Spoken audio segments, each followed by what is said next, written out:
òmìnira ọ̀kan làwa ń ṣe. Èkìtì, Èkìtì ti gbòmìnira. Èkìtì, Èkìtì ti gbòmìnira.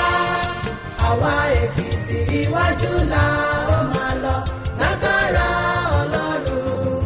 Àwa Èkìtì ọ̀kan ṣoṣo máa ní wá o láéláé. Here Kayode Ekiti, as we prepare to go to the polls on Saturday, July 14, 2018, I want to take this opportunity to remind you all that Ekiti State is once again at a critical threshold of history. Indeed, the eyes of the world is upon us as a people, as Providence has bestowed upon us the rare opportunity to change the course of the history of our state for good. The election on Saturday is a priceless opportunity to reclaim our land and restore our values.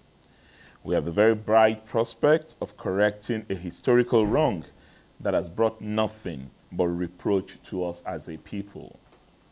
We were all witnesses to the events of 4 years ago when some of our kinsmen, in consort with agents of the state at very high levels, deployed multiple acts of subversion, resulting in one of the most brazen electoral heists in the history of our country.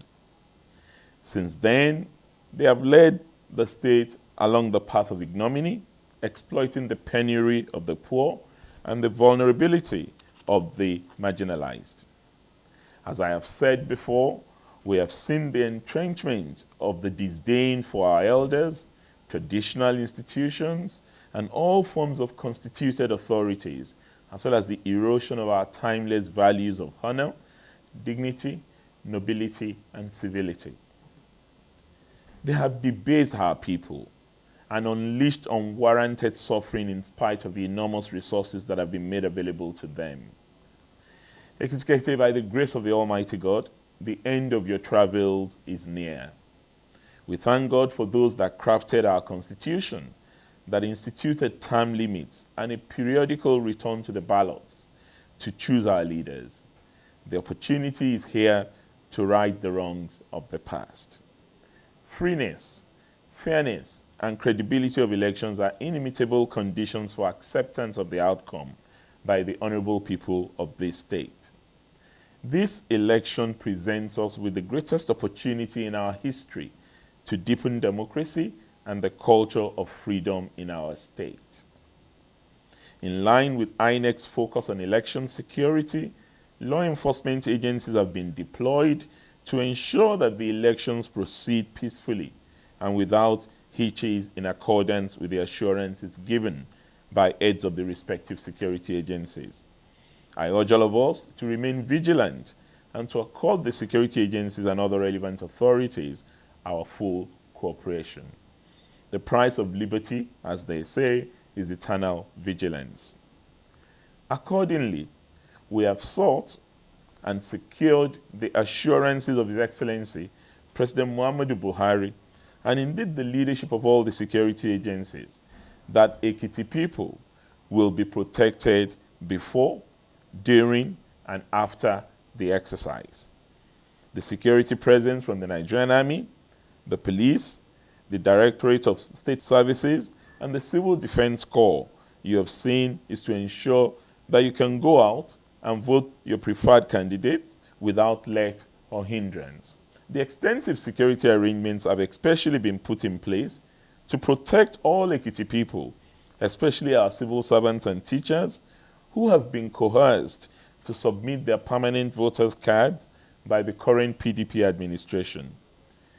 This is the oppressive psychological war they have unleashed on you to make you feel they're capable of knowing which party you have voted for after the election. This is indeed a blatant lie. Let me at this juncture reiterate my avowed commitment. No Ekiti civil servant nor teacher will be sacked by my administration if voted into office. If anything, the urgency of the task of restoring our education sector may demand that we equip our workforce with greater incentives and more conducive environments to function optimally. The incoming APC administration shall make it a priority to effect the immediate payment of the backlog of the salaries of our civil servants and teachers and all other public servants. Your mandate would allow us to do this and more, so you are all free to vote for the return of dignified treatment of our workforce. I hope the Independent National Electoral Commission, INEC, would live up to its sacred duty of ensuring that the character of secrecy constitutionally associated with our secret ballot system will be preserved even after the election. Therefore, in keeping with the finest traditions of democracy, as well as our pristine history as a united and honorable people, we, the good people of Ekiti, have the God-given right to shape our own destinies by freely choosing our leaders.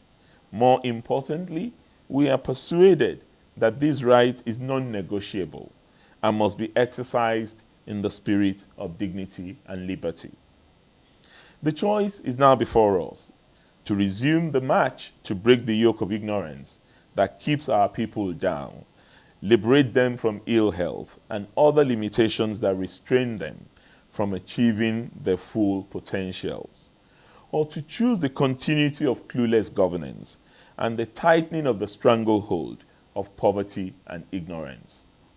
I have no doubt that you shall keep faith with us as we have with you through the years and vote for the APC.